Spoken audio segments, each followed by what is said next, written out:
endodoncista de la ciudad de Medellín. El doctor Alejandro es odontólogo del CES de Medellín, especialista en endodoncia del CES de Medellín, profesor invitado del CES de la Universidad de Antioquia y de la Universidad Santo Tomás. Es expresidente de la Asociación Antioqueña de Endodoncia, expresidente de la Asociación Colombiana de Endodoncia, speaker desde hace muchos años de Dentsply Sirona, autor de publicaciones científicas nacionales e internacionales, conferencista nacional e internacional. ¿Qué papá? Hoy el ¿Cómo está mi doctor... vida? Bien, ¿qué hay de nuevo? Hoy el doctor Alejandro nos va a hablar sobre regeneración ósea y tisular guiada en microcirugía endodóntica. Doctor Alejandro, ahora sí, es todo suyo. Muchas gracias. Digamos, la parte más agradable para mí de esta invitación es como un reencuentro, así sea virtual, como con tantos amigos, porque me siento como en mi regional, francamente, como si estuviera en mi regional, porque pues hemos sido y tenemos tanta trayectoria, pues no puedo nombrarlos a todos porque se me olvida alguno y qué pena, pero pues Osquitar y de ahí para abajo con Jacobo, Álvaro, Pedro Pablo, Tatiana, Luceri, en fin, como les digo, si sigo, se me queda alguno, entonces más bien no, o sea que muchas gracias por dejarme entrar en sus computadores y en esta noche de compartir este tema que últimamente me ha apasionado bastante porque pienso que es como una pequeña falta que tienen algunos posgrados. De hecho, como la conferencia de Álvaro Barrios de ortodoncia, endodoncia, he ido de posgrado en posgrado como con esta conferencia también, porque es, digamos, ha sido como una meta que quiero cumplir y es que los estudiantes que después van a ser endodoncistas y los endodoncistas seamos capaces de enfrentarnos a eventualidades que se nos presentan en nuestra práctica cotidiana y que no quieren quitarle el trabajo ni al cirujano, ni quitarle el trabajo al periodoncista, ni competir con ellos, pero sí estar preparados en el momento en el que la contingencia se nos presente para hacer un procedimiento regenerativo el que se necesite. Pues, por ejemplo, nos encontramos en un momento dado pensando que vamos a hacer una cirugía apical, una fractura radicular y que estemos en capacidad de extraer la raíz y saber qué hueso poner y qué tipo de hueso poner. Y como les digo, ser competentes en una discusión académica donde podamos defender por qué tal membrana, por qué tal tipo de hueso, porque de acuerdo con unos principios básicos que yo les pienso pues como compartir acá. Igual, tampoco me parece traído de los cabellos que nosotros solo, sin tener que tener el acompañamiento de un periodoncista, programemos una cirugía nuestra ya con un tipo de regeneración, un tipo de membrana, un tipo de ayuda regenerativa que podamos tener. Entonces, ese es pues como parte o el objetivo principal. En esta época, esta frase me parece fantástica como para empezar a volvernos a reencontrar, donde dice Buda que todas las cosas aparecen y desaparecen por la concurrencia de causas y condiciones. O sea, todo tiene su razón de ser. Nada existe completamente solo. Todo está en relación con todo lo demás. Entonces, cada uno de nosotros, en esta época de pandemia, en esta época que nos ha tocado a nuestras generaciones y que seguramente en muchas otras no se va a presentar, como hace mucho tiempo, desde 1918 no se presentaba, por algo será. Entonces, cada uno de nosotros, cada una de nuestro entorno y de nuestra parte interna y mental debe tener un aprendizaje de este tiempo que lo hemos considerado tan difícil y solamente cada uno de nosotros debe tener esa conclusión. Entonces ese es, pues, digamos, como el abrebocas de esto, donde vamos a hablar algo como definición e indicaciones, cuáles son los sustitutos óseos, cómo podríamos utilizar nosotros también las esponjas o plugs o tapones de colágeno, las membranas y qué tipos de membranas, cómo podemos aplicar la ingeniería tisular en la regeneración ósea y tisular también, pues, y casos clínicos que a todos se nos pueden presentar. Entonces, lo que les decía al principio, un paciente que necesite un procedimiento regenerativo, pues no solamente, como les digo, es del periodoncista, como ha sido tradicionalmente presentado.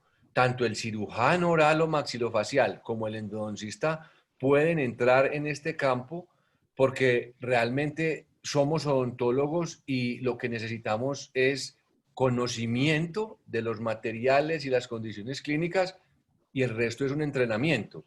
A veces yo a los estudiantes les digo una frase que a veces generalmente causa cierto grado de risa y es que hombre cobarde no goza mujer bonita o mujer bonita no goza de un hombre bien guapo.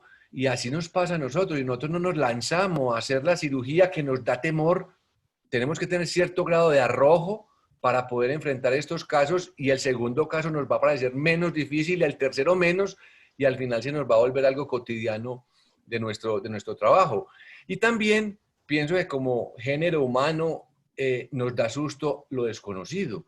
Y muchas veces como los que somos más viejitos no tenemos la, digamos, como la preparación en este tipo de temas, nos puede parecer difícil, nos puede parecer, digamos, como darnos un poquitico de susto meternos en él, pero como les digo, con los conocimientos odontológicos que tenemos y digamos en una reunión como la de hoy, donde todos somos posgraduados, donde si no somos estudiantes que vamos a posgraduarnos después, vamos a tener las suficientes bases científicas para poder hacerlo.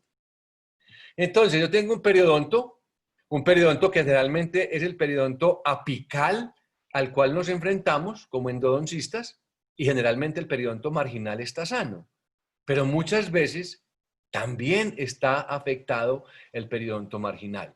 Entonces, de acuerdo a esa afectación de ese periodonto marginal o al tamaño o tipo de lesión que tenga el periodonto apical, nosotros podemos o deberíamos poder utilizar este tipo de recursos para mejorar en los pacientes. ¿Por qué se nos da en el periodonto? Pues por trauma, hablando de apical o marginal, por enfermedad periodontal o por la patología endodóntica.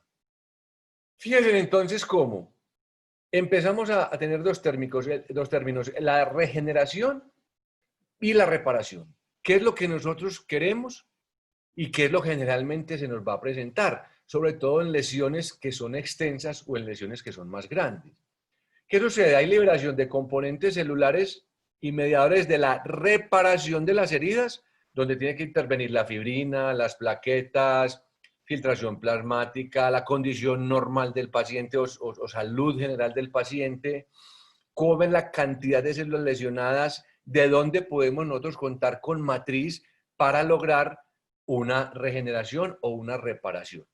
Entonces, siempre será suficiente los medios que el organismo nos presenta, los macrófagos, los fibroblastos, esa célula endotelial cuando se rompe y todo va a tener, digamos, una liberación de factores donde esos factores lo que en últimas quieren es volver el órgano afectado o el órgano dañado, volverlo otra vez funcional. O sea, al organismo lo que más le interesa inicialmente es reparar y no es regenerar. Hay un infarto cardíaco y en ese infarto se hace una reparación rápida de las vías de circulación del corazón para reparar el daño, pero no se regenera lo que se había dañado. Lo mismo pasa en el periodonto y como les decía, el periodonto apical que es el que nos ocupa o el periodonto marginal cuando nos lo encontramos afectado al levantar un colgajo. Entonces, generalmente el organismo no tiene, cuando la lesión es bastante grande, no es suficiente para hacer una regeneración, sino que hace una reparación. De hecho, inclusive, dentro de esa reparación interviene el epitelio que es el que más rápidamente se repara o se regenera, pero al regenerarse bastante rápido, interfiere con las funciones de regeneración ósea o regeneración del ligamento periodontal. Entonces, fíjense, por reparar un daño de una bolsa periodontal o el colgajo que levantamos sobre una raíz denudada, ese epitelio va a migrar a tapizar la parte interna del colgajo y no va a dejar que entonces se forme el ligamento periodontal y se forme otra vez hueso. Entonces, por eso hablamos de reparación. Por ejemplo, una unión epitelial larga es una reparación que puede ser funcional, pero no es una regeneración. Entonces, lo que queremos nosotros en nuestros pacientes es lograr una regeneración, ¿cierto? Y esa regeneración, entonces, ¿qué es? Una repoblación celular selectiva, no la que toque ni la que llegue, como es el epitelio el que primero llega, ¿cierto? Sino que empiece entonces a ponerse conectivo donde es el conectivo, hueso donde es el hueso y epitelio donde es el epitelio. Lo que les hablaba de la unión epitelial es una reparación, no es una regeneración, ¿cierto? Entonces, donde llega el epitelio a tapizar, ya no va a formar el hueso ni va a formar el cemento y por lo tanto no va a haber una regeneración del ligamento periodontal. Entonces lo que queremos es establecer el organismo o el órgano o el aparato que se dañó, que en este caso es el aparato de inserción del diente, con nueva formación de cemento donde se pueda, de ligamento y de hueso, dejando el epitelio donde está. Entonces, ¿qué pasa con los tiempos de cicatrización inflamatorio, proliferativo y remodelación? Donde vamos a tener que el epitelio se demora días en repararse, de 7 a 21 días, donde el conectivo es de 2 a 6 semanas y donde el hueso es de 4 a 6 meses. Por eso entonces es que el epitelio le va a ir ganando a los otros tejidos y por eso va a interferir con una regeneración. ¿De qué va a depender entonces? Del tipo de la lesión, el tamaño de la lesión. Lógicamente, mientras más grande sea la lesión, más difícil va a ser regenerar, más fácil reparar. ¿Qué cantidad de células de reserva tenga el organismo? Por eso la importancia, digamos, como el estado general de la salud del paciente y, digamos, la edad del paciente, lógicamente también, porque las células pluripotenciales o las células mesenquimales de reserva se van a ir acabando con el tiempo. Factores biológicos estimulantes, o sea, qué sustancias nos van a ayudar, como esos factores de crecimiento en general, y para llegar entonces a tener una mejor previsibilidad de la curación de ese tejido periapical por intermedio de esta regeneración tisular y ósea. Se basa entonces en 3 principios, que son los injertos de hueso, los factores de crecimiento, o sea, las sustancias que van a estimular, y las membranas que entonces nos van a servir de barrera. Entonces, estimulamos las células con estos factores de crecimiento. El injerto óseo nos sirve muchas veces osteoinductivo, osteoconductivo o simplemente un scaffold de relleno, y la membrana que va a interferir que el epitelio llegue donde no debe llegar. Este es un cuadro del libro del doctor Kim del año pasado, donde nos habla como las 3 posibilidades de escenarios que se encuentra el endodoncista. Una cirugía sin complicaciones, donde es la lesión apical aislada, donde el sondaje está normal, o sea, el periodonto marginal está sano, un soporte óseo intacto alrededor de las raíces y solamente pues la lesión periapical. Ya uno más complicado, donde entonces ya hay una lesión endodóntica aislada, pero esa lesión es transfixiante. Le decimos lesión transfixiante cuando la lesión ya ha comprometido las 2 tablas óseas, vestibular y lingual o vestibular y palatina, donde ya pueda existir una perforación del seno maxilar o la lesión intervenga con fosa nasal, con conducto del nervio dentario inferior, con conducto mentonero o mentoniano, en fin, con alguna estructura de este tipo. Y cuando tenga más de 10 milímetros. Esta es una medida, digamos, mágica que la vamos a ir manejando. Ténganla presente porque la vamos a volver a hablar al final de esta conversación que estamos teniendo. Y ya las lesiones combinadas, donde ya entonces no tenemos un periodonto marginal sano, sino que está afectado, o sea, estamos hablando ya de una dehiscencia, ¿cierto? Donde hay compromisos de bifurcación o de trifurcación posiblemente, o la retracción gingival es muy marcada, entonces el manejo de ese periodonto, el manejo de ese colgajo es el que se hace difícil. Aquí en esta lesión combinada es donde debemos nosotros, como endodoncistas, elegir el caso, hacer un buen diagnóstico y decir, bueno, es un manejo de mi resorte o debo hacer un manejo combinado con un periodoncista u otra persona que me pueda colaborar. Entonces, fíjense, ¿por qué tengo este estudio? Un estudio de 2001 de Pécora, donde hablan entonces de un grupo de 34 dientes donde dividieron 17 y 17, donde a unos en la parte, digamos, como de cirugías apicales de lesiones transfixiantes o pasantes, también que las podemos denominar. Es un estudio prospectivo que es los estudios, digamos, que más nos pueden ayudar pues, digamos, en la información que obtenemos, donde entonces en esas lesiones transfixiantes ponían membranas de colágeno y hueso mineralizado, en este caso telocolágeno bovino, y otras sin injerto. Y el resultado a un año era curación periapical de un 88%, donde se utilizaron las membranas y el hueso, y del 57% donde no hubo este tipo de ayudas.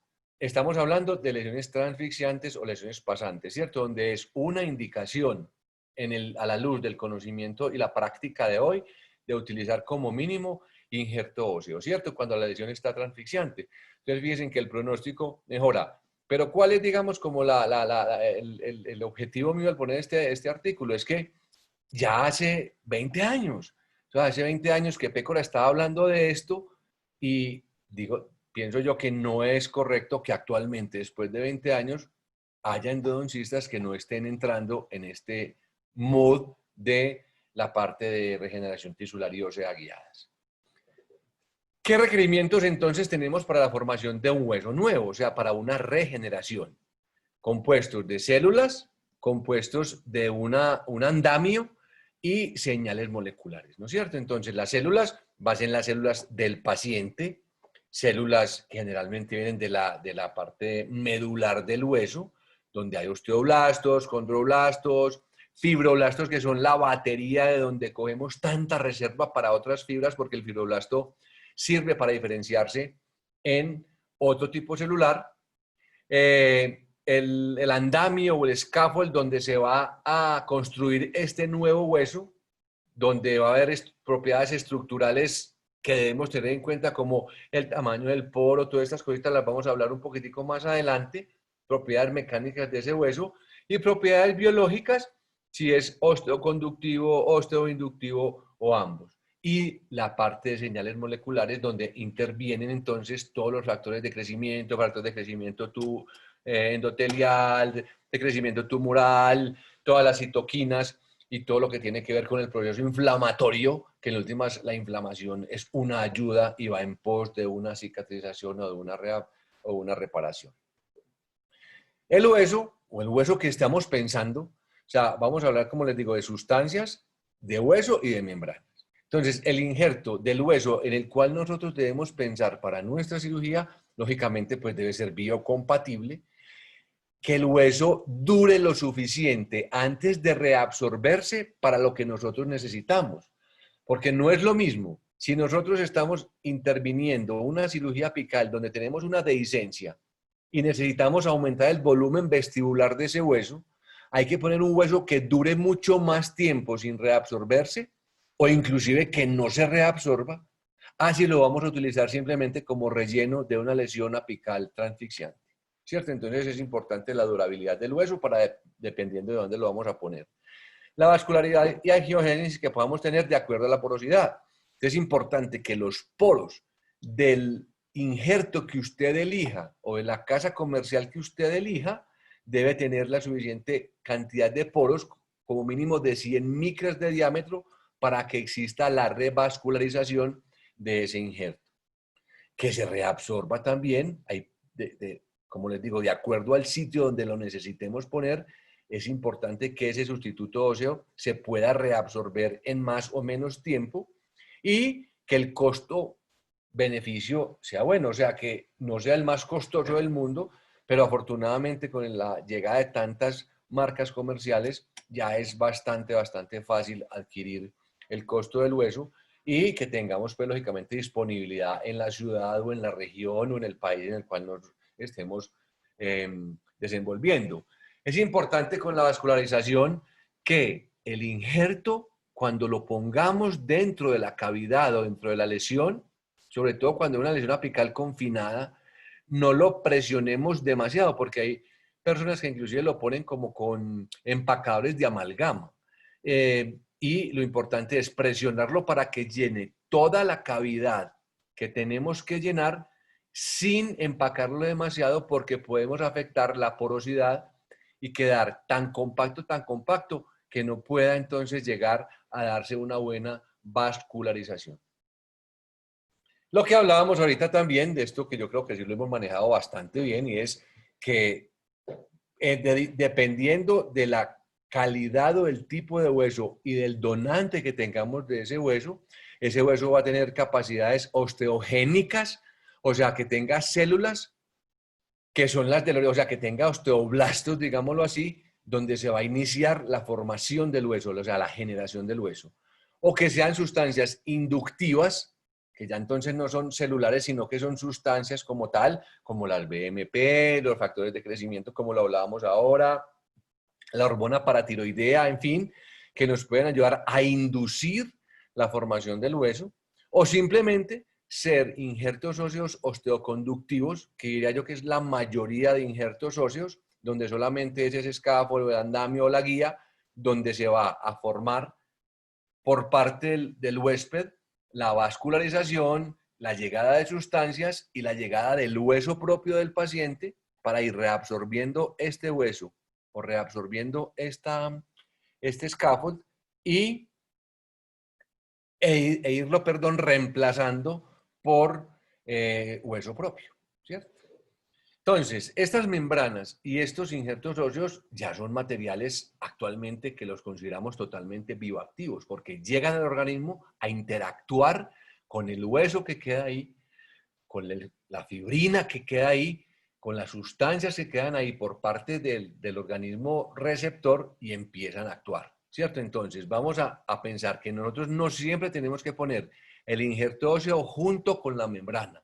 Puede ser uno u otro, o los dos, o sea, solos o combinados, van a hacer su papel de ayudarnos entonces a buscar la regeneración, ¿cierto? Entonces, acuérdense que cualquier procedimiento que ustedes estén haciendo de este tipo con membranas y con injertos, van entonces a necesitar estabilización del coágulo. O sea, si nosotros tenemos, después de reposicionar el colgajo, la posibilidad de que el coágulo se empiece a mover por los movimientos del paciente, por los movimientos de la lengua, por la conversación del paciente, en fin, no vamos a tener buen pronóstico, ¿cierto? Entonces, un coágulo quieto va a facilitar la regeneración, y esto es lo que hace muchas veces el injerto óseo, que se mezcla con la sangre del paciente y nos hace que ese coágulo sea más estable. Vamos a fomentar el crecimiento de los tejidos circundantes, el conectivo y el hueso propio del paciente, para que lleguen a interactuar entonces con el injerto que acabamos de poner, y las membranas, como les he estado diciendo todo el tiempo, van a ser las que van a excluir el crecimiento epitelial. En resumen, digamos qué injertos óseos podemos tener del mismo individuo o de un individuo genéticamente idéntico, o sea, de un gemelo, que es lo que menos pienso yo que nos podemos encontrar, de la misma especie, o sea, de un hombre o una mujer diferente a uno, sintéticos, que son hechos en un laboratorio, de una especie diferente, o sea, generalmente es porcino o vacuno, y cerámicas bioactivas que son cogidas, digamos, o que son tomadas más bien de la naturaleza. Entonces, del mismo individuo, entonces, vamos a tener como autoinjerto o isoinjerto cuando es de un gemelo, pero el autoinjerto es el que más, digamos, vamos a utilizar, que son tomados del mismo paciente, ¿cierto? Extraorales que cada vez los utilizamos menos porque los demás sustitutos son tan buenos que no vale la pena ya empezar a buscar cresta ilíaca, tibia, porque eso implica un ortopedista, implica un sitio donante bastante difícil de obtener, Y ya la parte intraoral, que sí podemos tener exostosis, torus, rama mandibular, tuberosidad, en fin, o el mentón. Ese autoinjerto entonces va a tener unas ventajas. Es osteogénico de todo lo que hablábamos ahora, de osteogénico, osteoinductor, osteoconductor. El autoinjerto es el verdadero osteogénico porque trae las mismas células que tiene el paciente, tomamos de un sitio del hueso de ese paciente y lo ponemos donde lo necesitamos. Osteoconductivo, osteoinductivo, perfecto, ¿cierto? Pero lo más importante es que es osteogénico. Y nunca vamos a tener posibilidades de un rechazo porque es del mismo paciente. Puede que haya alguna infección o algo así, pero es una cosa secundaria.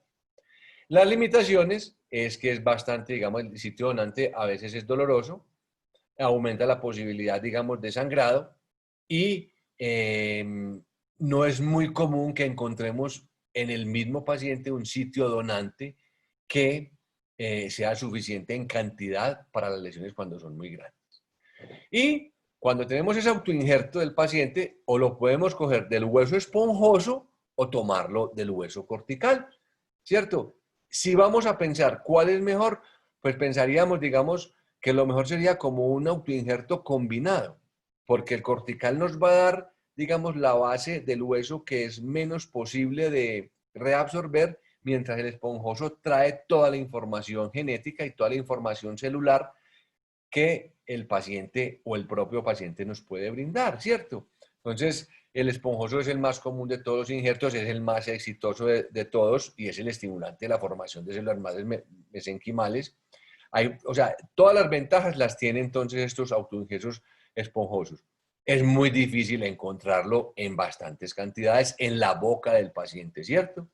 El autoinjerto cortical nos da una sustitución progresiva de lo que hablamos, el organismo lo va reabsorbiendo y va depositando un hueso nuevo de acuerdo, digamos, con el sitio donde se ponga, si es medular o cortical, pero el cortical, digamos, nos da esta sustitución progresiva.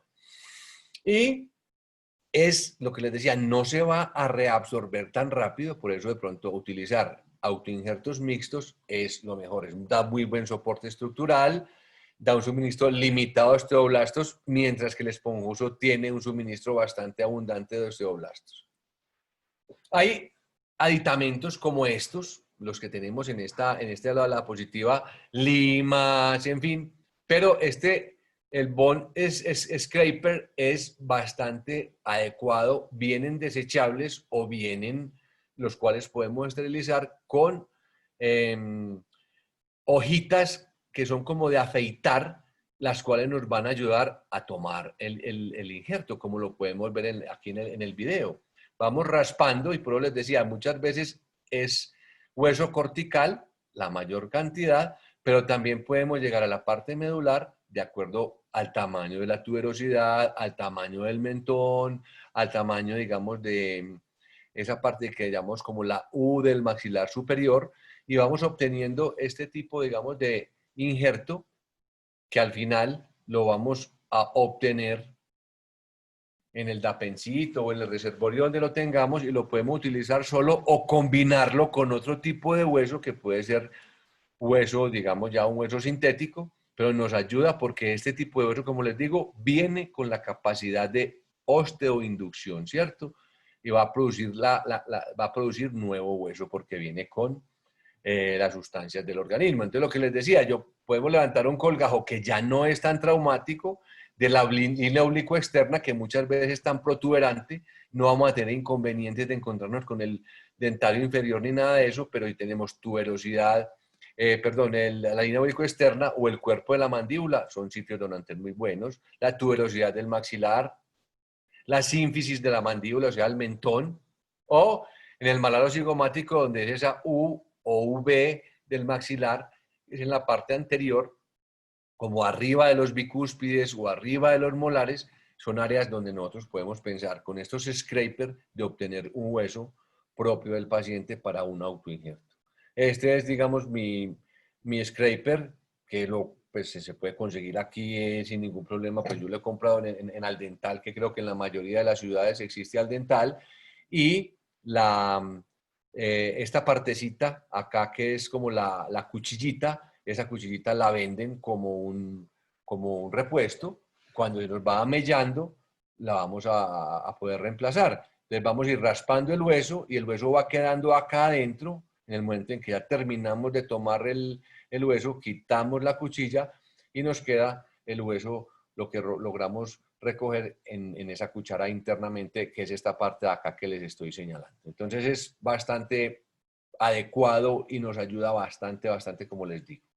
La otra, entonces, si no es del mismo paciente, sería de la misma especie, ¿cierto? O sea, de otra persona humana. Hasta hace algunos años se tenía cierta reserva con este hueso porque se presentaban posibilidades de infecciones cruzadas, hablaban inclusive de transmisión de enfermedades virales como el SIDA, en fin, pero ya eso está bastante, bastante depurado y podemos tener laboratorios que inclusive en nuestro país los tenemos, donde obtenemos hueso del hueso humano, el cual podemos utilizar en nuestros pacientes.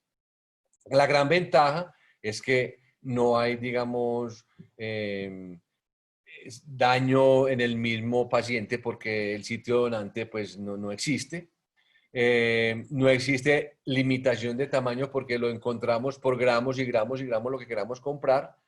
Es menos intervención quirúrgica, lógicamente porque solamente es el sitio receptor. Da mejores resultados cosméticos porque la cantidad de hueso también es mejor y reduce el tiempo, digamos, del posoperatorio porque no hay un sitio donante y un sitio receptor, solamente hay un sitio receptor, ¿cierto?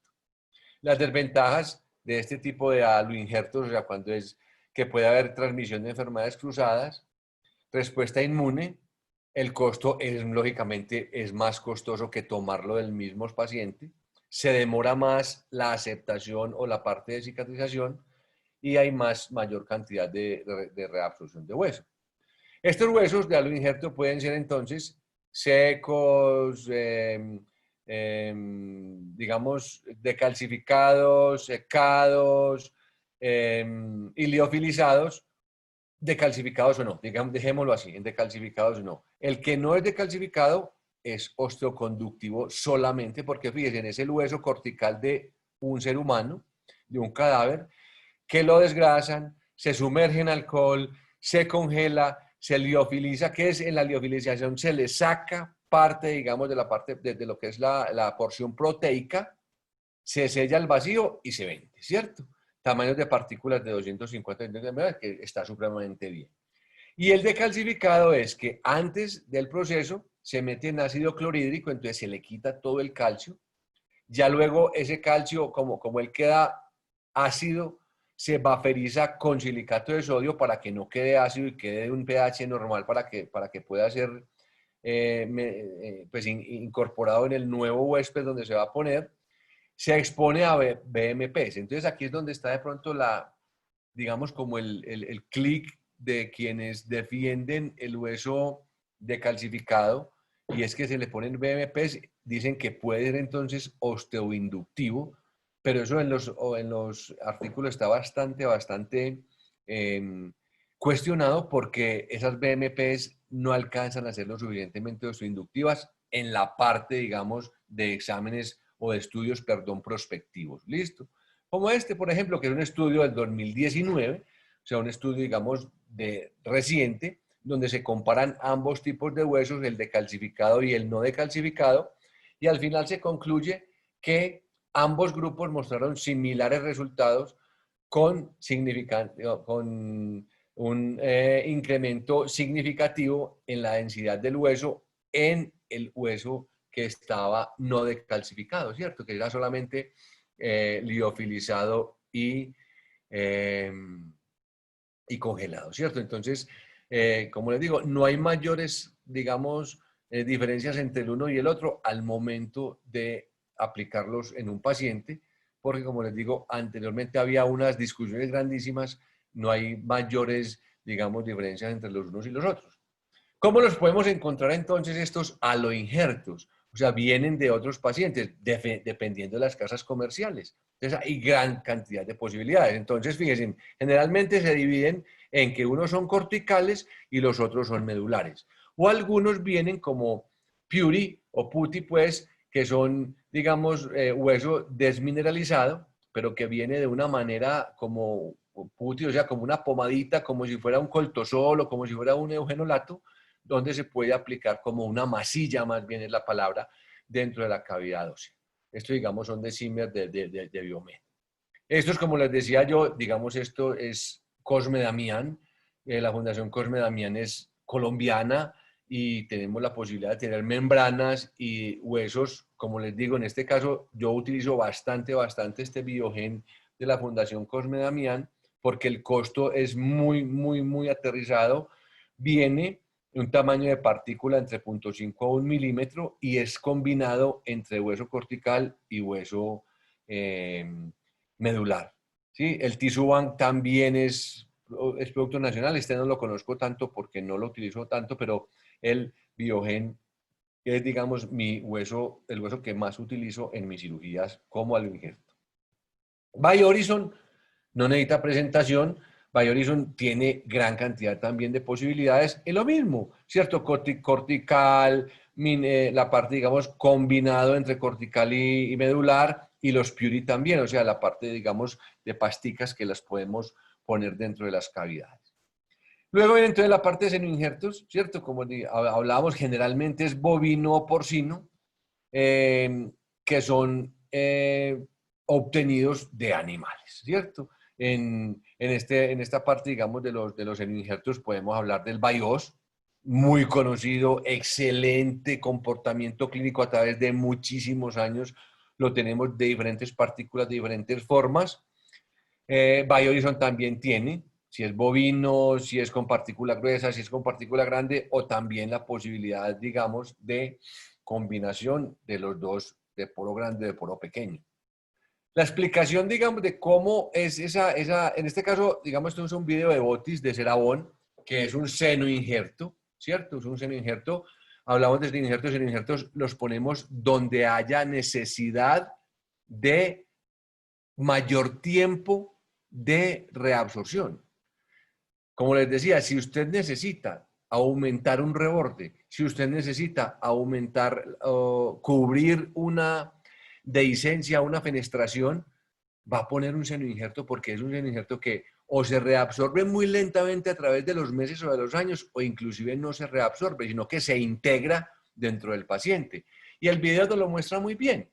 Fíjense en cómo estos huesos bovinos, senoinjertos, se van a tomar generalmente como de la cabeza, de la parte de la sínfisis de la tibia del vacuno, y que hay una gran cantidad, digamos, de hueso medular.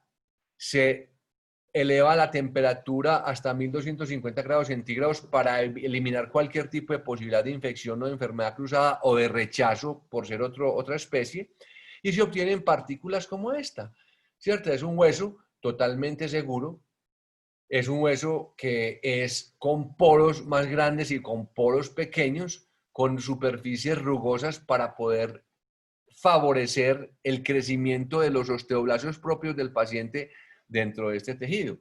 Entonces, o dentro de este injerto, perdón.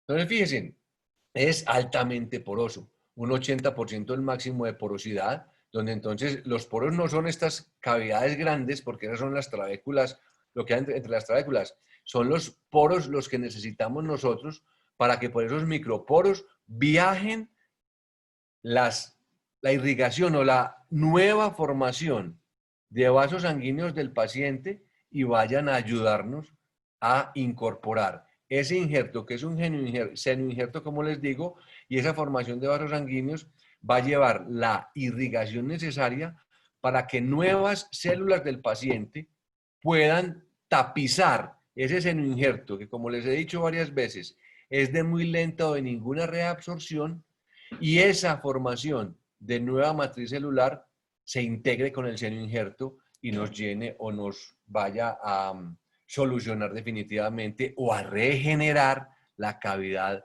o el sitio donde necesitamos que se forme el hueso. Lo otro que es importante que ustedes tengan en cuenta cuando utilicen un injerto óseo es la humectación. Que sea, miren acá, en este caso estamos utilizando un BIOS y un Cerabón. Miren en 27 segundos cómo es la humectación del uno y cómo es de lenta la humectación del BIOS. Yo necesito que el injerto, cuando lo ponga en el sitio receptor, se humecte rápidamente o con las sustancias que yo lo vaya a mezclar o con la sangre del paciente o con el plasma rico en plaquetas que yo esté utilizando en el momento. Entonces es importante que esto lo tengan en cuenta. ¿Cuál es la humectabilidad, la humectación, la hidrofilia de su injerto? La práctica se los irá diciendo y usted va a elegir cuál marca comercial va a ser mejor. BIOS tiene bastante en sus productos, tiene bastante capacidad de humectación.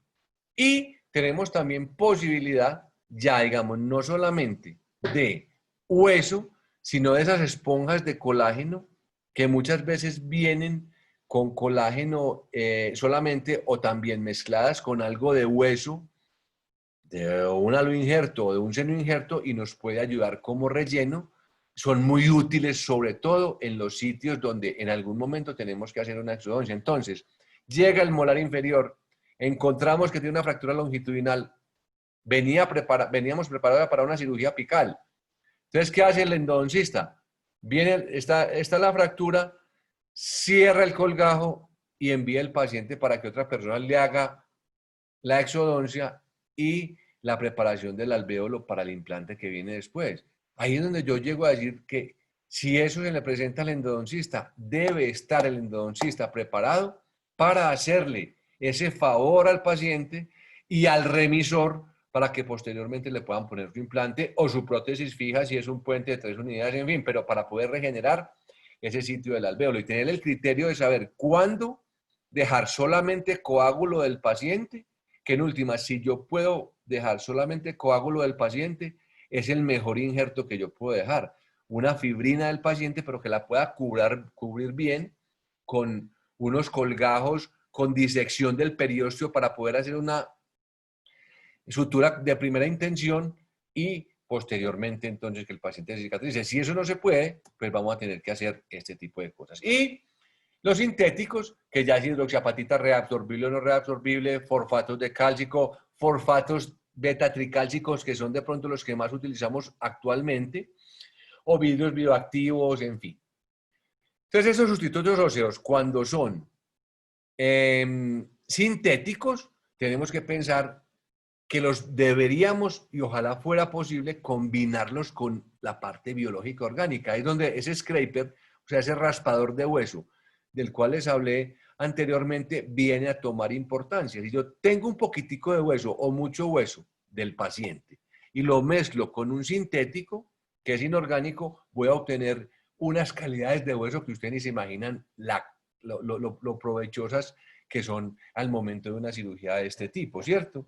Lógicamente tiene que tener baja inmunicidad, mucha compatibilidad. ¿Y qué pasa con estos sustitutos óseos en general? Primero va a haber una inflamación, posteriormente va a haber una quimiotaxis, o sea, se va a llamar una cantidad de células al sitio, que generalmente son las células madre, que están listas a diferenciarse en lo que se necesite. Entonces, generalmente, entonces, ¿qué necesitamos nosotros? Que haya condroblasto, posteriormente un osteoblasto, para que haya deposición de matriz, y esa matriz entonces va a formar el nuevo hueso en unas condiciones más adecuadas y posteriormente vamos a tener la maduración del hueso. ¿Por parte de quién? Por parte de las células propias del paciente, bien sea porque hubo osteoinducción o simplemente hubo una osteoconducción, donde las células periféricas de la lesión van a ir migrando sobre el sustituto óseo y lo van a ir convirtiendo en hueso propio del paciente. Entonces, ahí también tenemos, de Botis, tenemos el Max Resorb, que es un hueso sintético de fosfato beta-tricálcico bastante atractivo, donde tenemos un 60% de hidroxiapatita y un 40% de fosfato de calcio fosfato beta-tricálcico. Son reabsorción controlada, ¿cierto? El fosfato beta-tricálcico permite una rápida reabsorción, entonces ahí deja que las células del organismo entren y colonicen ese injerto, pero la hidroxiapatita, que es de lenta reabsorción o ninguna reabsorción, va entonces a estar en tiempo prolongado dando de la estabilidad al injerto. Entonces es importante esto que le estoy diciendo. Si estamos utilizando un injerto sintético, que ese sintético, esa combinación entre el 60-40 es muy adecuada porque el 40% se reabsorbe rápido del fosfato tricálcico y entra en las células propias del paciente. Se queda la hidroxiapatita como andamio para que se forme el hueso ya definitivamente con su maduración. Tenemos también entonces posibilidades de tapones, donde no solamente son de colágeno, sino que también van a tener la posibilidad, como les decía ahora, de hidroxiapatita bioactiva que se va a reabsorber lentamente y van a producir entonces un ambiente adecuado para que el hueso propio del paciente se forme con el paso del tiempo. Fíjense que son como taponcitos de esos que uno se pone en los oídos a veces para evitar el ruido. Doctor Álvaro Barrio se debe acordar mucho de eso en unos paseos o en unos viajes donde se ha acostado con gente que ronca bastante duro. O el colacón tenemos dos posibilidades, el colacón solo o el colacón max. El colacón es, digamos, gránulos sintéticos más colágeno porcino, ¿cierto? Gránulos sintéticos de hidroxiapatita. Y el max ya es fosfato de calcio más colágeno natural. Y él va soltando estos gránulos y vamos obteniendo este tipo esa es la raíz que tuvimos que extraer. Hacer una primera intención entre estos dos bordes es bastante difícil, sobre todo en el maxilar inferior. Entonces podemos poner el tapón, ¿cierto? O el plug que nos llena el alvéolo. Si es posible y si usted quiere algún tipo de membrana, a mí me encanta la membrana de mucodermis, enseguida les voy a hablar por qué.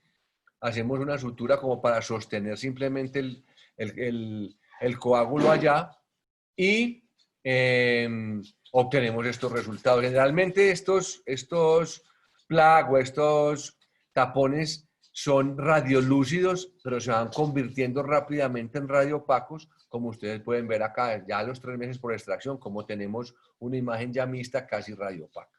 Y este es el manejo de este tipo de tapones. Como les digo, es supremamente fácil.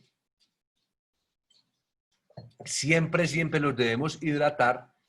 En este caso, por el efecto del video, lo estábamos hidratando con una solución salina, pero se debe hidratar generalmente es con la sangre del paciente. Son totalmente, digamos, se pueden cortar para que quepan directamente en el alvéolo sin que queden demasiado comprimidos, por lo que hablábamos ahora, para que se pueda dar la reabsorción y el reemplazo por tejido propio del organismo, y se van cubriendo ellos solitos, se van cubriendo de epitelio alrededor para posteriormente poder poner el implante con mayor facilidad.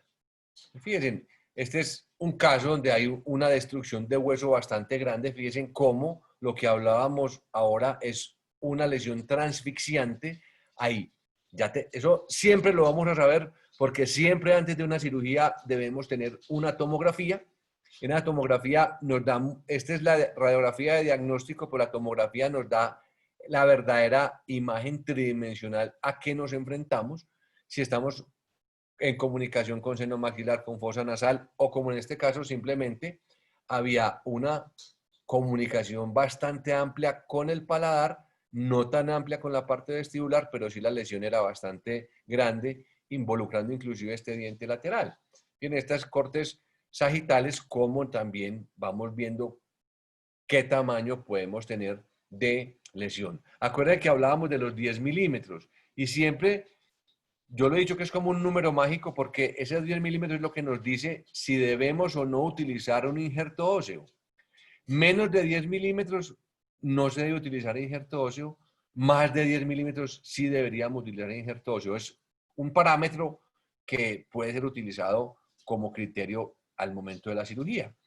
Entonces, este es el caso que tiene un atractivo especial, en la diapositiva siguiente se los voy a contar, donde esta es la perforación que teníamos en vestibular, sale un líquido, pareciera pues como si fuera un quiste, se hace la cirugía apical y en este caso estamos poniendo un colacón para ayudarnos al relleno de esta cavidad. Además de ese colacón, nosotros vamos a poner un hueso. ¿Cuál es la razón de poner el plug? Es lo que hablábamos ahora. Ese aloinjerto que vamos a poner es un aloinjerto de hueso combinado, medular y y también cortical, que lo estamos poniendo en este caso sobre el plug o sobre el tapón de colágeno. ¿Por qué?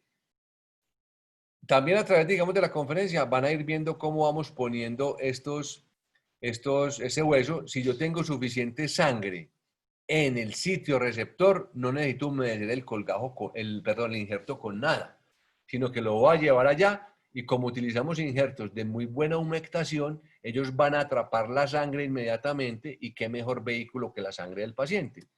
Pero ¿dónde está el cuento de este caso? El cuento de este caso es que fíjense que bajo microscopio estábamos observando esta estructura detrás de este par de centrales, que es el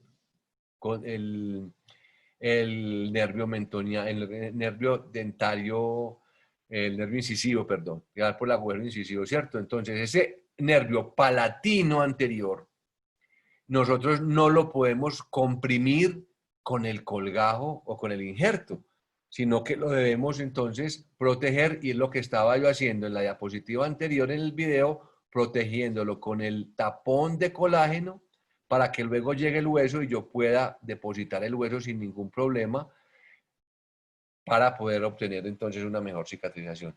Esa es, digamos, como la gracia de este caso, y es que con magnificación logramos observar cómo estaba ese nervio allá y no, o sea, cureteamos la lesión, respetamos la integridad del nervio, lo protegimos con el tapón y posteriormente pusimos el hueso. Y con respecto a las membranas, de pronto no hay mucho que decir, porque yo creería que las membranas, la mayoría son buenas, ¿cierto? Solamente usted sabe si pone membranas reabsorbibles o no reabsorbibles.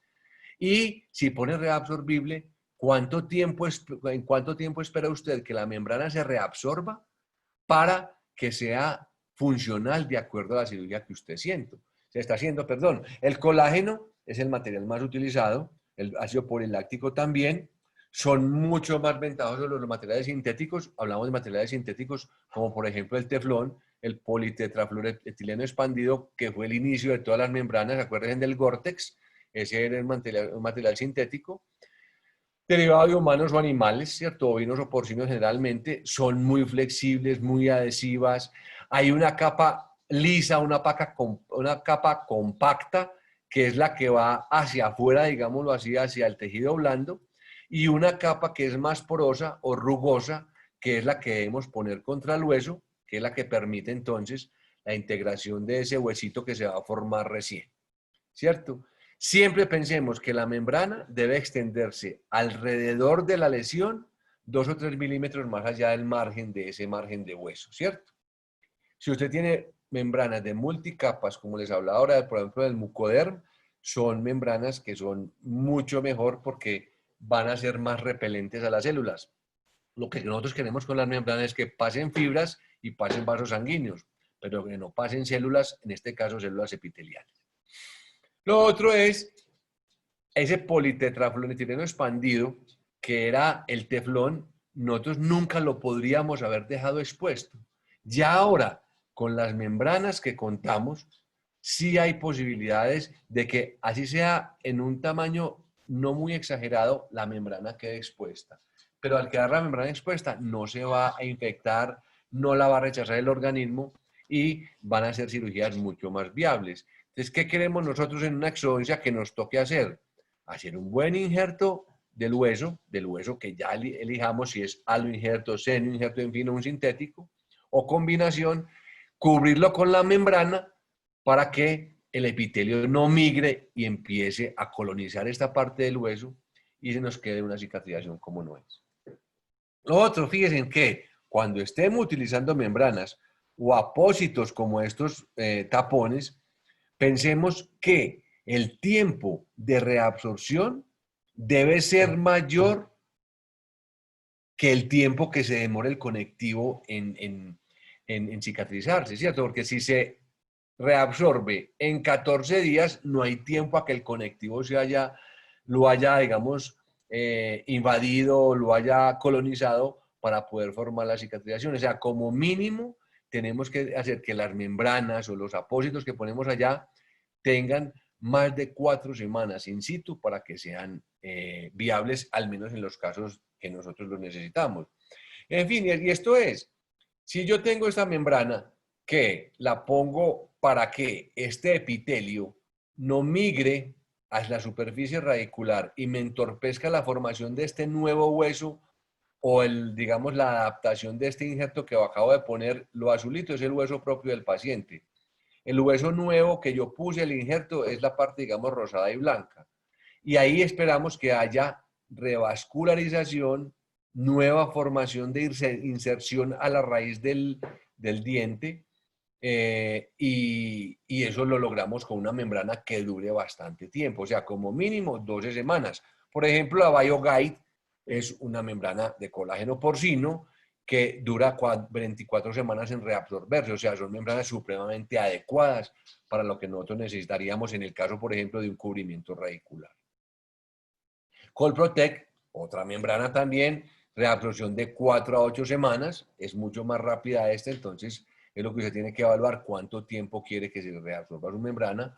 La que yo les hablaba del Mucoderm es como un colchoncito, es bastante gruesa, pero se reabsorbe a los 6 o 9 meses, es muy resistente a la exposición parcial a la cavidad oral, o sea que es una gran membrana de origen de colágeno porcino que nos sirve para la mayoría de cosas, pero sobre todo donde hay posibilidades de exposición de la membrana, o sea, donde no podemos con el colgajo cubrir demasiado, pensar en un tipo de membranas como estas.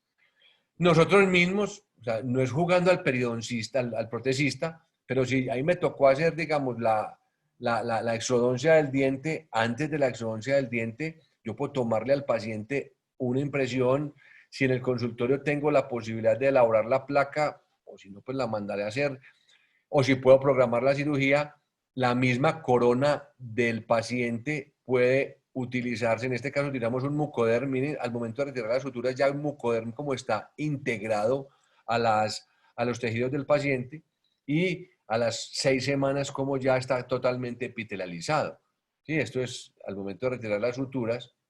Esta es, digamos, el temporal que nosotros podemos hacer mientras va donde el protesista definitivamente.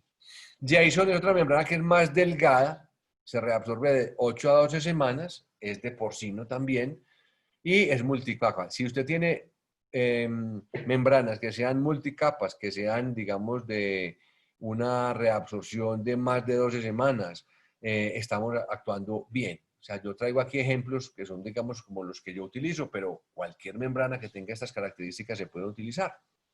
Y un poquito como ingeniería tisular, que es la parte más fascinante en la cual yo he ingresado en los últimos tiempos, y es poder hacer tejidos del mismo paciente en mi mismo consultorio para utilizarlos en la cirugía el mismo día. Nosotros estamos utilizando células madre, biomateriales que van a ser los andamios como los injertos de los cuales acabamos de hablar, y factores de crecimiento que en la ingeniería tisular los tomamos del mismo paciente. De las células madre, son células madre de varios tipos, en este caso nos interesan las células madre adultas, ¿cierto? Que esas células madre adultas, hay unas que son hematopoyéticas y otras que son mesenquimales. Nos interesan las mesenquimales o estromales porque ellas se diferencian en dos células. Una célula que es una célula idéntica a la original, y otra célula que es la que va a decir, bueno, yo ya dejé mi célula, yo me partí en dos, ahora dejo una madre para lo que se pueda necesitar más adelante, pero bueno, tengo otra que es la que voy a utilizar en este organismo. ¿Para qué me necesitan? Entonces, ya es que te necesitamos como un osteoblasto. Perfecto. El entorno es favorable. ¿Qué es un entorno favorable? Que el colgajo esté estable, que haya buena irrigación, que hayamos eliminado totalmente la infección, que haya un espacio extracelular donde estén los factores de crecimiento, toda la parte que lo aporta el organismo, y se dé una migración y una repoblación celular para que demos una posibilidad de regeneración, mantenimiento en la integridad de los tejidos, reemplazando las células afectadas por otras células nuevas con su misma función, que es la parte de regeneración. Lo otro entonces es el factor de crecimiento, que ¿de dónde los tomamos generalmente? De la plaqueta. Hasta hace un tiempo pensábamos que las plaquetas solamente nos servían como sistemas de coagulación. La plaqueta tiene una cantidad de factores de crecimiento que son reconocidos por la membrana en receptores celulares de membrana, y esos receptores celulares de membrana le van a decir a la célula qué sustancias debe producir para que nos dé una regeneración. Entonces, haya proliferación celular, migración, adherencia, que es importantísimo que se peguen unas células a otras, se produzca la matriz extracelular y haya diferenciación de esas células inmaduras para que posteriormente se maduren. Y el andamio, que ya lo habíamos hablado, que en este caso de ingeniería tisular, vamos a estar entonces acompañando el hueso o el injerto que nosotros queramos poner, lo vamos a acompañar de algún tipo de matriz que nos está dando el organismo. En el caso, digamos, que más nos ocupa sería la fibrina. La fibrina está entonces, es el final del coágulo, o sea, donde hay sangrado, se forma un coágulo. Y el coágulo es un coágulo de fibrina. Y esa fibrina entonces es una matriz biológica que la provee el mismo organismo, y esa proteína fibrilar es como la red o la malla donde tridimensionalmente entonces se organiza todo para que las células migren y las sustancias provoquen entonces una nueva formación de hueso. Las plaquetas generalmente no están activadas, pero cuando se activan van a proyectar como unos pseudópodos, se adhieren al sitio donde se necesita que ellas trabajen, se degranulan, y esa degranulación va a liberar entonces las sustancias las que necesitamos para que exista la señalización, la producción de nuevas células, la quimiotaxis, y haya entonces posibilidades de una regeneración. Esta es la plaqueta ya activada, donde tienen los pseudópodos, ¿cierto? Entonces, cuando usted se meta a trabajar con estos plasmas ricos en plaquetas o con estas, digamos, soluciones que contienen plaquetas, que yo pienso que pasaron de moda, porque ya les voy a contar enseguida por qué, y era que al extraer las plaquetas, lo que las personas pensaban en su momento era que mientras más plaquetas existieran, había más posibilidades de una regeneración. Ahí fue donde se equivocaron. Y en esa equivocación, el plasma rico en plaquetas pasó de moda y vinieron otras cosas. Pero últimamente lo hemos retomado y lo hemos renombrado y lo hemos utilizado de otra manera, que es lo que les voy a contar. Entonces ya es importante que, no es tan importante, perdón, que haya tanta concentración de plaquetas, porque la plaqueta es proinflamatoria. Recuerden que la inflamación es la defensa del organismo, pero si hay mucha plaqueta, hay mucha inflamación y hay mucha liberación de citoquina. Si hay mucha liberación de citoquina, entonces ya no va a haber una cicatrización como la pensamos. Entonces, ¿cuál fue la variación del plasma rico en plaquetas? Vino entonces ya plasma rico en fibrina, ¿cierto? Entonces, donde ya no se utilizaba el anticoagulante del plasma rico en plaquetas, y ya estábamos entonces, era dándole al sitio quirúrgico una fibrina lista entonces para que sirviera como andamio, o un plasma rico en plaquetas y leucocitos, o un plasma rico en plaquetas, fibrina y leucocitos, o un plasma puro rico en plaquetas. Entonces, fíjense cómo podemos nosotros variar lo que nosotros vamos a poner como sustancia, y reemplazar lo que antes llamábamos como plasma rico en plaquetas como concentrados plaquetarios. ¿Dónde está, digamos, la diferencia?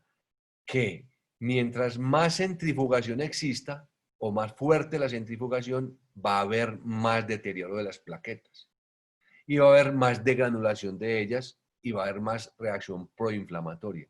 Mientras que a una centrifugación menor, o inclusive cuando se hace ya la separación de las plaquetas por decantación, o sea, por los pesos de la plaqueta, vamos a obtener unos sueros sucralmente concentrados y riquísimos en estas sustancias de crecimiento. No sé si en Barranquilla, sé que en Medellín y en Bogotá existe la posibilidad de obtener el citogel. El citogel, perdón, es un plasma enriquecido, ya no es un plasma rico en plaquetas, sino que es un plasma enriquecido que nos lo entregan del laboratorio, lo debemos utilizar de un día para otro, o sea, no más de 12 horas de haberlo preparado, y es para mezclar el hueso que vamos a poner en el paciente y obtener el sticky bone. Ese sticky bone es, digamos, el injerto del hueso mezclado con este citogel, como se los voy a mezclar. A mostrar, miren este caso, es un caso donde en la radiografía no se veía tanto daño, pero en la tomografía, como les digo, que siempre hay que tomar tomografía, veíamos cómo inclusive una lesión transfixiante porque estaba perforando en la parte vestibular y perforando también el piso del seno maxilar. Quisimos entonces utilizar citogel, es totalmente ingeniería tisular. Ese citogel entonces va al paciente a un laboratorio, le toman la muestra, les quedo viendo a través de Oscar o de Álvaro o alguna cosa, les mando el laboratorio que lo hace aquí, voy a averiguar si en Barranquilla existe, porque generalmente este citogel lo utilizan para regeneración dérmica, o sea, lo utilizan los dermatólogos para, o sea, ya no, para no utilizar copolímeros ni estas cosas que, ni ácido hialurónico, sino una sustancia propia del organismo del paciente o de la paciente o del paciente para cirugías generalmente, o cirugías no, para tratamiento estético generalmente en la cara, ¿cierto? Entonces, fíjense aquí cómo estábamos con este compromiso del 7, una dehiscencia, el diente intervenir era el 6, se hizo el procedimiento convencional de cirugía apical, donde se hizo una resección de los ápices vestibulares, una obturación, bien, lo que siempre que generalmente nos daña el pronóstico de las endodoncias, como son los istmos o conductos omitidos, en este caso un MB2 omitido. ¿Cómo está comprometido ese seno maxilar? Hacemos entonces la obturación con el MTA y en este caso entonces utilizamos el citogel, que es lo que nos viene del laboratorio. Ese citogel lo extraemos del tubo de ensayo y se va a activar con un activador de coágulo que nos lo entrega el laboratorio. Ese activador del coágulo hace que entonces el citogel, que es el plasma del paciente, se vuelva un coágulo, ¿cierto? Entonces, en este caso yo lo partí en 2 placas de Petri, uno para el sticky bone, o sea, para mezclarlo con el hueso, y el otro para hacer la membrana. En este caso estoy poniendo el hueso, en este caso que era el cerabón, que es un seno injerto, mezclado con el mismo suero del paciente, que ya viene rico en plaquetas, rico en fibrina, rico en leucocitos.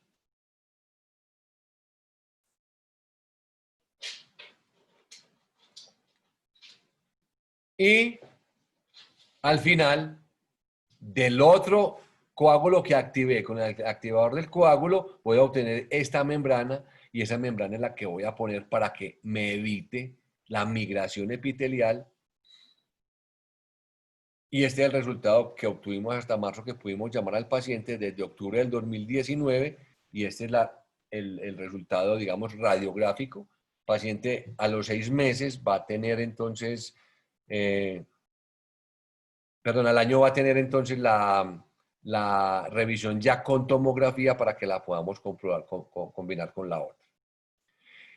Lo que les hablaba ahora, si una lesión pequeña, una lesión menor de 10 milímetros, lo más importante es la formación de un coágulo. O sea, como principio, usted nunca va a suturar una cirugía apical si el sitio quirúrgico no está lleno de coágulo. O sea, nunca podemos obturar una cavidad apical vacía. Siempre la debemos, como mínimo, tener llena el coágulo del paciente, ¿no es cierto? Entonces, ya obtenemos un éxito del 90% en promedio, ¿cierto? ¿Qué va a condicionar ese éxito? ¿Cuál es la infección pre o posoperatoria? Lo que hablábamos ahora, si el injerto está inestable, no va a haber posibilidades de una buena cicatrización, mala higiene, tabaquismo. Siempre sabemos que cada que el paciente se fuma un cigarrillo disminuye grandemente la capacidad de llegada de oxígeno.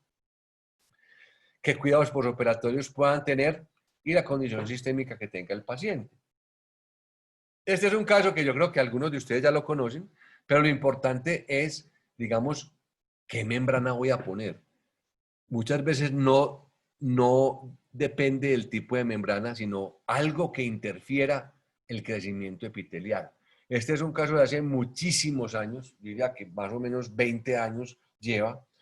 Y fíjense, inclusive eran diapositivas, esas diapositivas las digitalicé. Esto es un dique de goma. Esta es una paciente que tenía, esta es la bifurcación, aquí no hay hueso.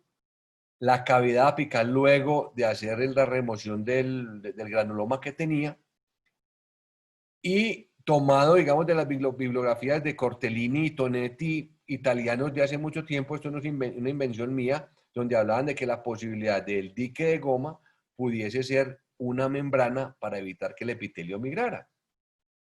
Se hace la cirugía, aquí está el tracto sinuoso fistuloso, todavía suturábamos con seda, retiro de las suturas, eh, se pone, digamos, pues el hueso y el dique de goma. Aquí ya se empezó a exponer el dique de goma y al empezarse a exponer el dique de goma era como cuando se exponía una membrana de politetrafluoroepileno expandido, o sea, de teflón. Había que retirarlo inmediatamente. Se retira y miren lo que yo me encontré. Un tejido, que yo no puedo decir un tejido qué es, pero es un tejido totalmente blando que va a evitar, o sea, va a proteger el, el injerto que le puse subyacentemente y va a evitar que el epitelio migre allá adentro. Pude hacer un seguimiento de 4,5 años de esta paciente y obtuvimos unos resultados bastante adecuados, ¿cierto? Alguien me podrá decir, hombre, se te fue la mano un poquitico en la cavidad que hiciste apical. Tiene toda la razón. En esa época yo no tenía ultrasonido y utilizaba fresa para preparar esa parte apical y no utilizaba MTA, en este caso fue eugenolato desecado, que fue lo que aprendimos de Kim hace tantos años, y era preparar el óxido de eugenol, escurrirlo en el campo operatorio y ponerlo en esas cavidades apicales. En fin. Ya entonces venimos, como les digo, con cada los casos clínicos. Este es un caso clínico bastante, digamos, diciente porque una paciente, fíjense en la mucositis que tenía, o sea, la paciente tenía una sinusitis bastante crónica, con mal olor de la nariz.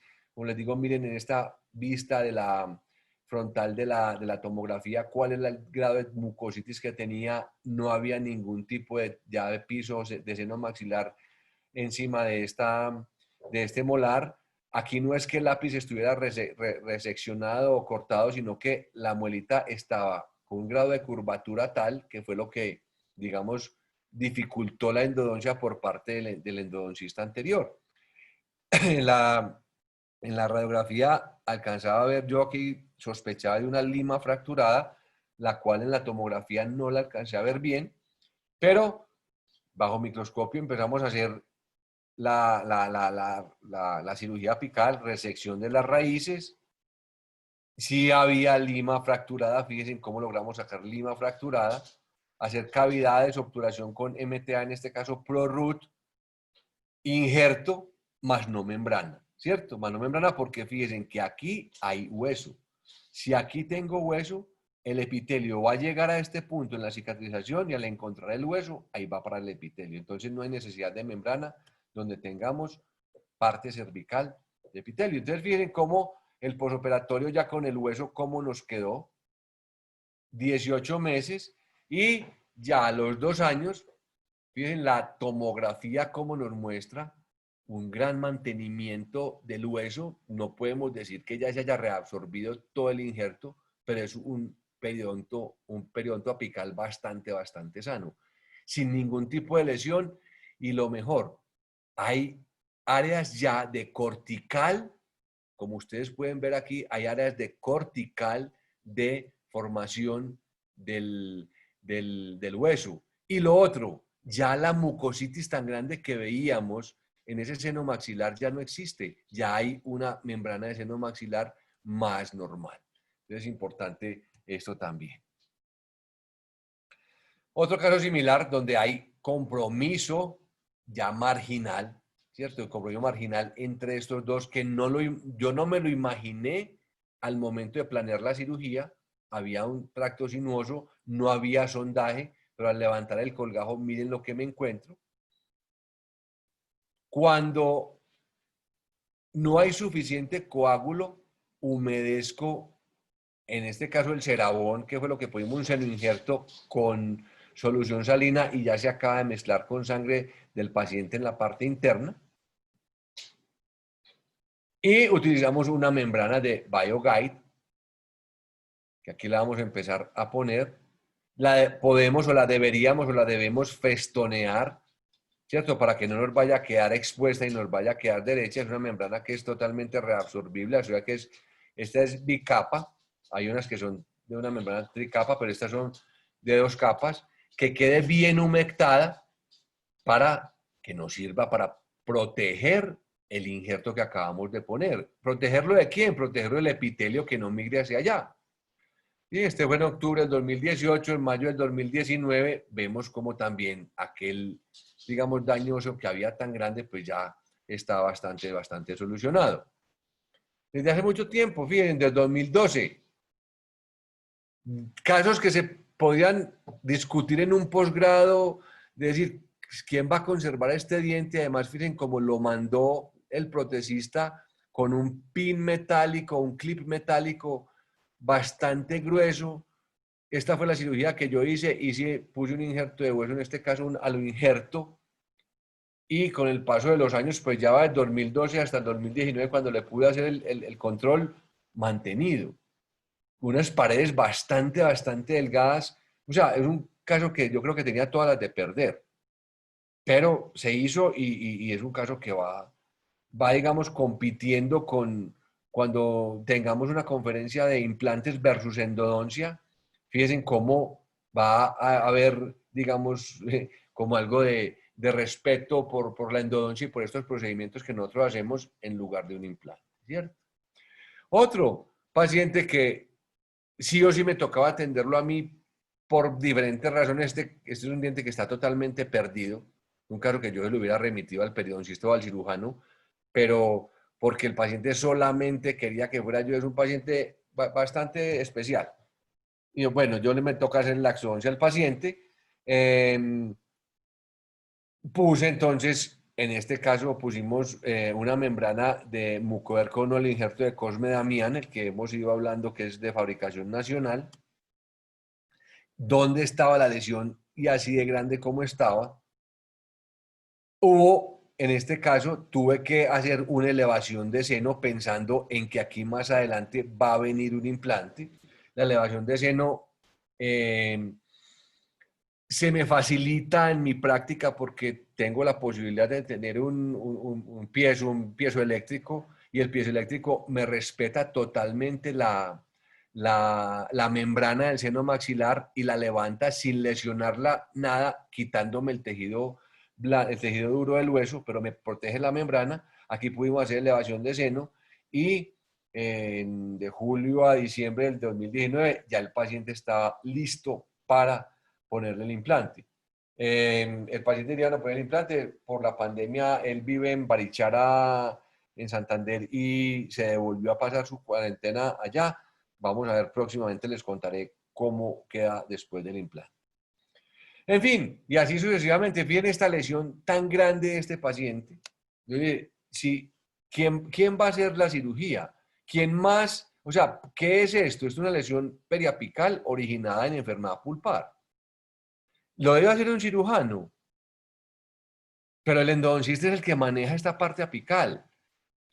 ¿Por qué? No nacimos el día de los temblores, entonces somos capaces de hacer. Fíjense cómo estaba la lesión: 16.53 de diámetro por 11.81 desde vestibular hacia palatino.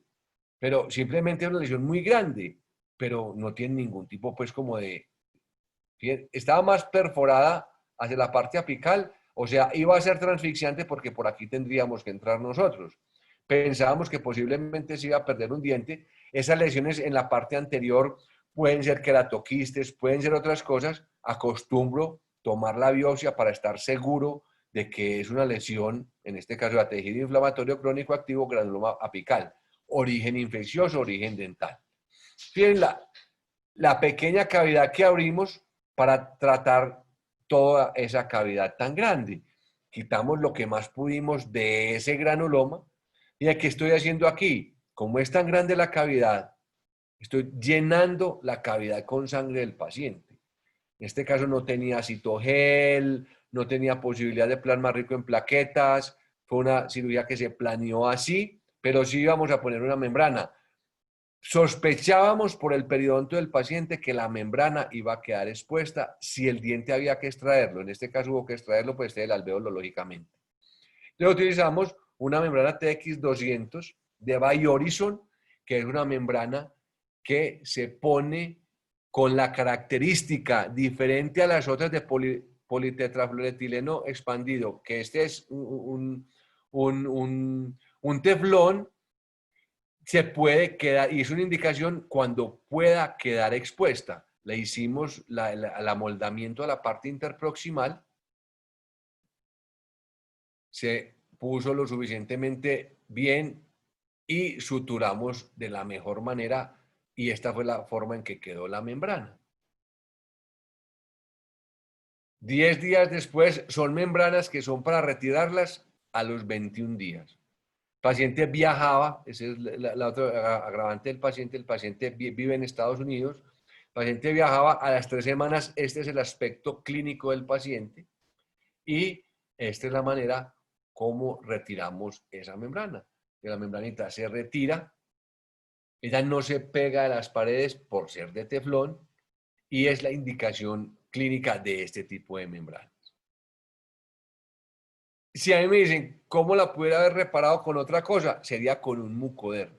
Con un mucoderm, pero si el paciente se hubiese podido quedar acá. Aquí, el paciente, fíjense cómo queda con un tejido blando, un conectivo que en 3 semanas ya se formó, ¿sí? En este caso, si ustedes ven que todavía este tipo, digamos, de incisiones están muy friables o muy frágiles, se puede hacer una resuturada, poner un par de punticos reabsorbibles en este caso porque es un paciente que viaja, o si no, con punticos que ustedes puedan retirar a la semana o las 2 semanas siguientes.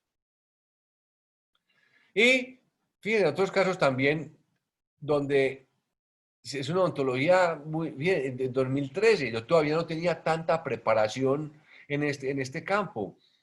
Hoy en día yo hubiese puesto una membrana en este paciente. En esa época yo no tenía como la formación, no tenía la membrana seguramente.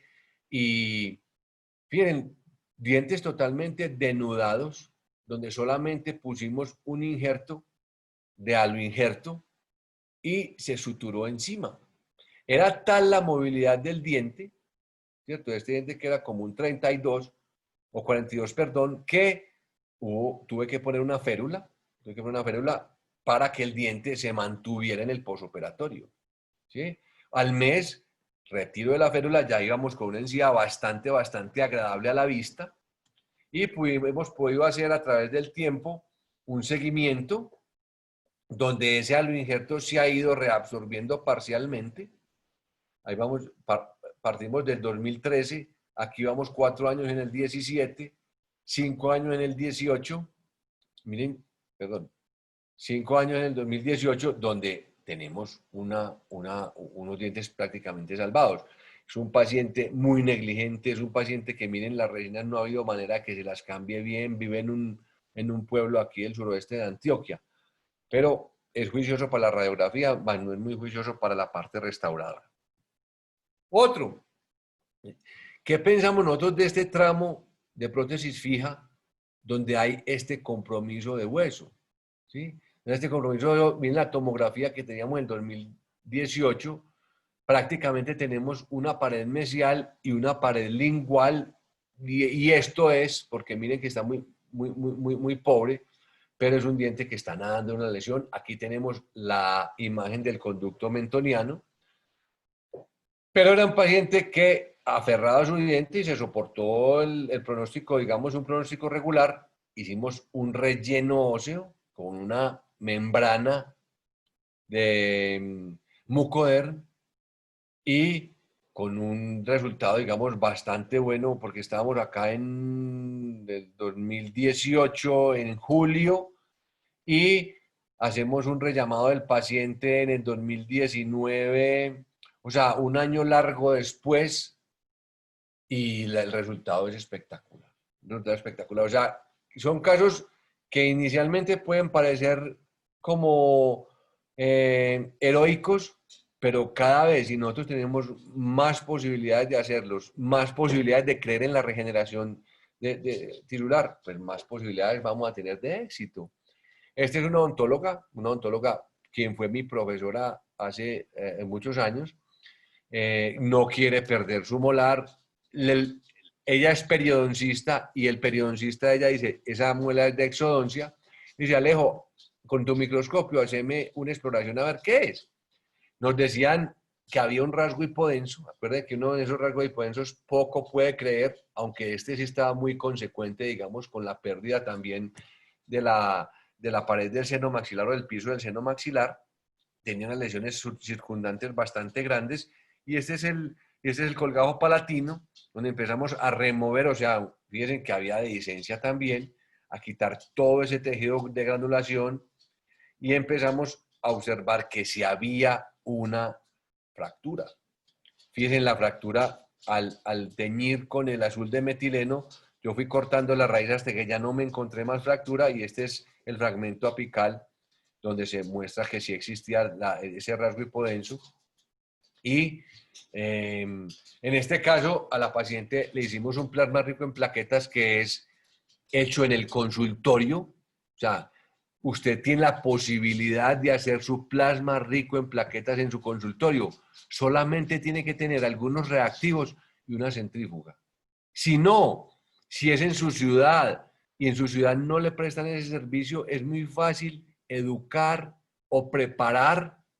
Hay un libro del doctor Tonavineyad del año pasado que nos dice paso a paso cómo hacer el plasma rico en plaquetas, o más bien cómo hacer un plasma enriquecido, conservando las plaquetas viables para obtener este tipo de sueros que al final vamos a poner dentro del paciente. Entonces, en este caso utilizamos Ceravón. Fíjense, ¿qué obtenemos nosotros? Un plasma enriquecido en sustancias del paciente, el cual vamos a estar entonces humectando en este caso el hueso que vamos a poner, que es lo que llamamos el sticky bone, porque queda como pegotudo, pero está totalmente impregnado de las partículas propias del suero del paciente, que me lo acabo de hacer yo en mi consultorio o me lo acaba de hacer una bacterióloga que yo preparé o que ella ya sabe. Pero como les digo, es perder el miedo y llegar a hacer el plasma enriquecido en nuestro propio consultorio por parte nuestra o de alguien más. Y obtenemos, además de ese plasma, la cantidad de membranas que queramos, porque es supremamente, digamos, generoso la cantidad de membranas que salen. Son membranas de colágeno del mismo paciente, perdón, de fibrina del mismo paciente, y esa fibrina nunca la va a rechazar el organismo y esa fibrina me va a servir para parar el epitelio y que no migre hacia el sitio donde yo puse el injerto. Entonces es bastante apasionante esto. Con esta solamente he podido llevar 6 meses de seguimiento. Yo quisiera pensar que de pronto aquí hay formación del ligamento periodontal. Vamos a ver cuándo tomamos la tomografía para ver qué, pero va sana. Otro caso también, fíjense, paciente que no quiere perder su prótesis fija, con una hipercementosis, con este caso de este absceso crónico gingival, colgajo completo, total dehiscencia de la pared vestibular y mesial de ese canino que es soporte con el otro canino de este tramo de prótesis. Miren la cantidad, digamos, pues, de tejido granulomatoso. Empezamos a hacer una osteotomía hasta mirar dónde estaba la hipercementosis. Pulimos esa hipercementosis, cirugía apical convencional, MTA ProRoot en este caso.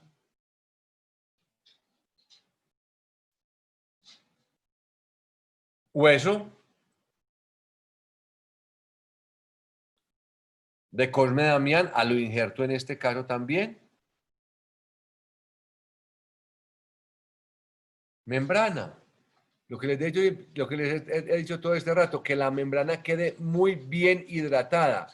Si no la acabamos de hidratar bien con la sangre del paciente, la hidratamos con solución salina para que ella sea biocompatible, porque membranas secas no pueden quedar en esa parte interna. Entonces, este es, digamos, como la vista postoperatoria, retiro de las suturas y vienen las 3 semanas como vamos. O sea, comparado, digamos, con lo que teníamos originalmente, es un periodonto bastante atractivo. Hombre, que quedó con la retracción. Sí quedó con la retracción, pero miren la pérdida de hueso que el paciente tenía, ¿cierto? El paciente llegó así. Y al cabo de 3 semanas la tenemos así, con una membrana de seguimiento. Octubre del 2019, seguimiento 3 meses, así estaba el paciente y así está luego de los 3 meses.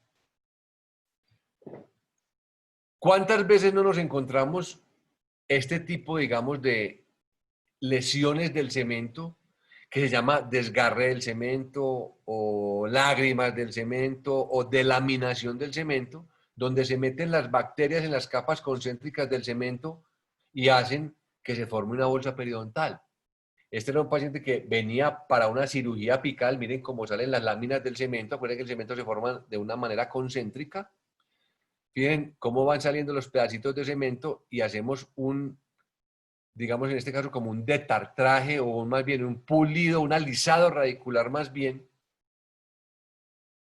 Y nos vamos ayudando del azul de metilano para ver dónde está todavía las laminitas de cemento hasta que obtenemos un cemento totalmente liso y totalmente sano.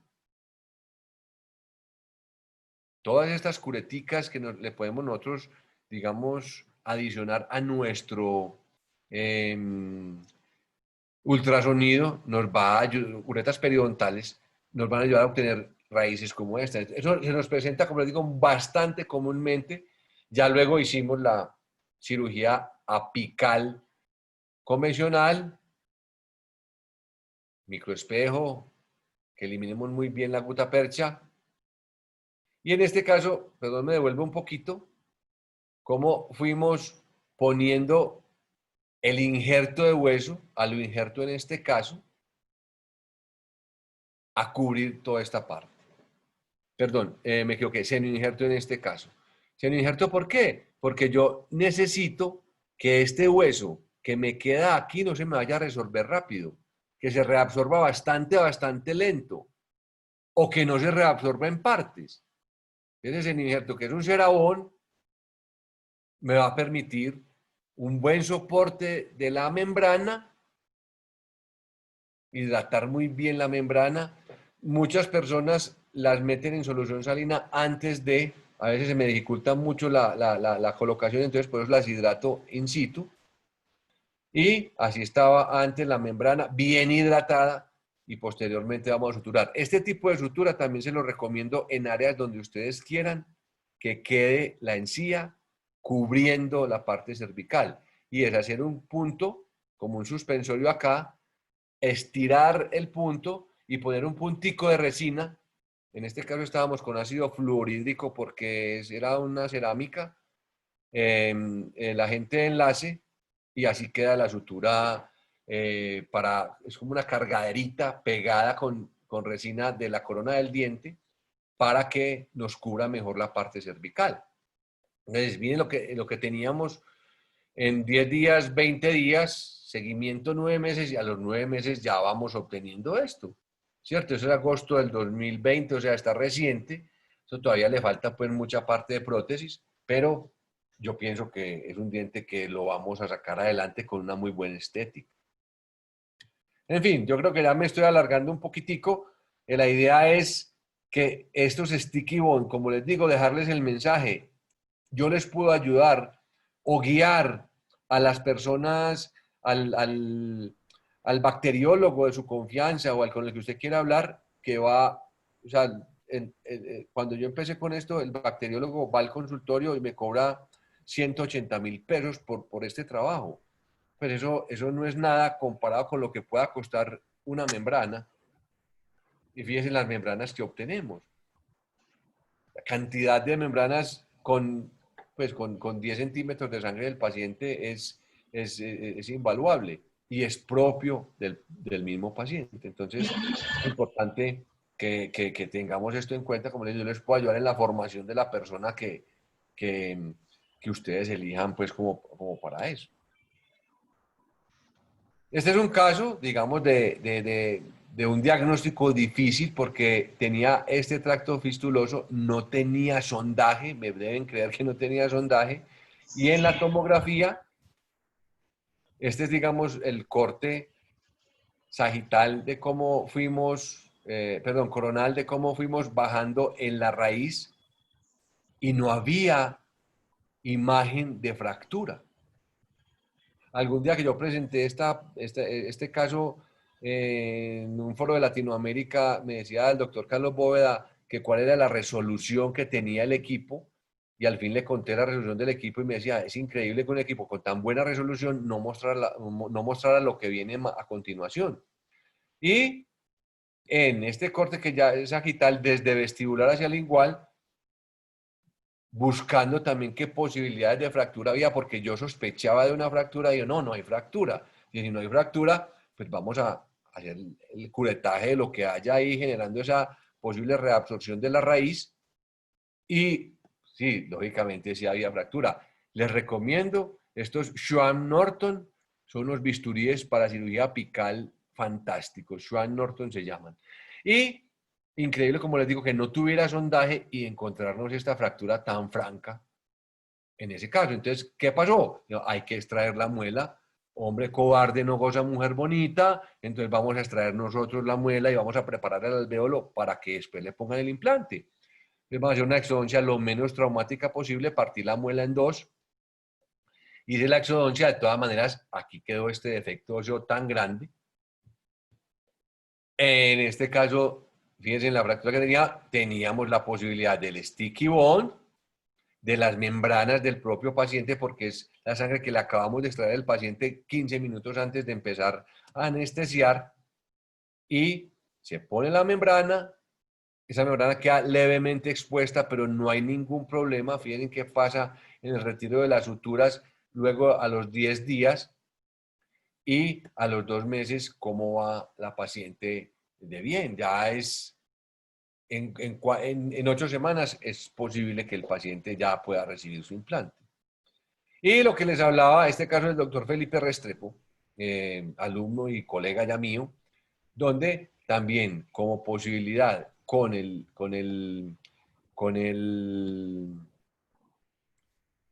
piezo eléctrico podemos sacar bloquecitos de hueso, donde antes los tendríamos que destruir con fresa, sacar bloques de hueso que posteriormente, cuando hagamos la cirugía apical, los reservamos en solución salina, hacemos nuestra cirugía apical y posteriormente, si es necesario, se pone el injerto y posteriormente vamos a reemplazar o a reponer más bien la cortical del hueso con el hueso propio del paciente, ¿cierto?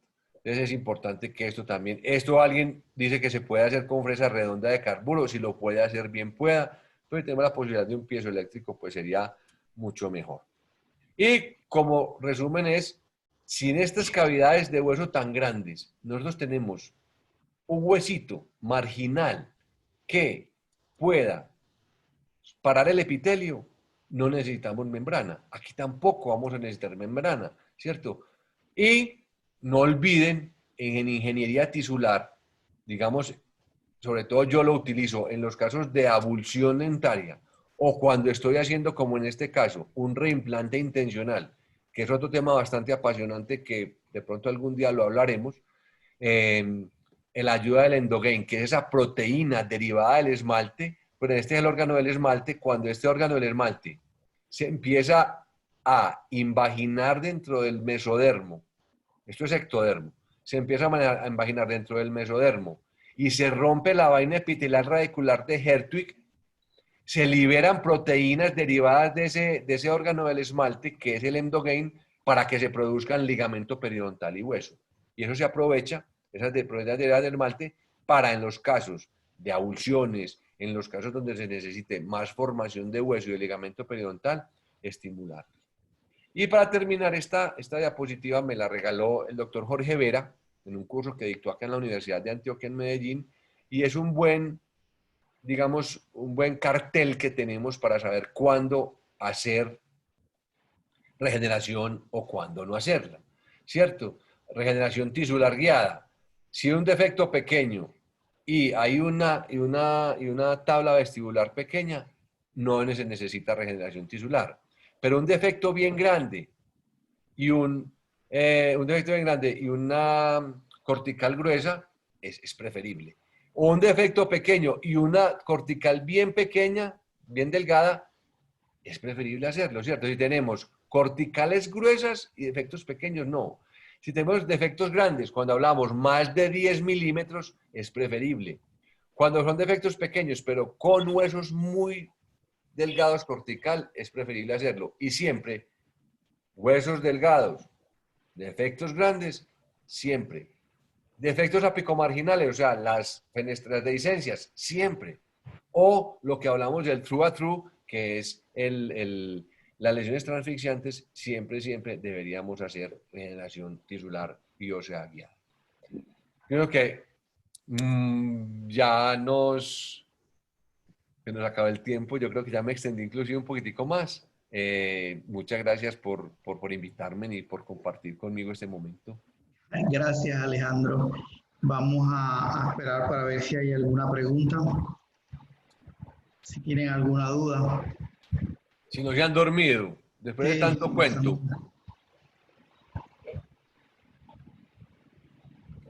Los que estaban tomando vino y eso que... Ya estos están en pleno guayabo. Doc, una pregunta. En los tiempos, en cuando hablaba de los autoinjertos, ese tiempo quirúrgico, pues básicamente tenemos dos tiempos quirúrgicos, el retiro del injerto y la cirugía apical, en donde lo vamos a colocar. Esos tiempos quirúrgicos deben ser inmediatos o se puede preservar el autoinjerto, y en qué forma lo podemos preservar. Es inmediato. Es totalmente inmediato. Ahora tienes que programar el mismo momento quirúrgico dónde vas a tomar el autoinjerto y dónde lo vas a poner. Okay. Porque no hay, o sea, inclusive debe ser rápido, o sea, minutos. Minutos. Ajá. O sea, tú tomas el autoinjerto, te demora unos minutos mientras haces tu cirugía apical, la cavidad apical, la obturación y ponerlo. Porque de otra manera las células van a ser cada vez menos viables y al final te va a quedar un hueso que es solamente osteoconductivo y no va a ser osteoinductivo porque las células, perdón, porque las células y las sustancias se van a ir deteriorando cada vez más porque se van muriendo porque no tienen nutrición y falta de oxígeno. Entonces debe ser bastante rápido, en el mismo momento quirúrgico. Muchas gracias. ¿Alguna otra pregunta? Alejandro, muchas gracias. Te agradecemos de verdad.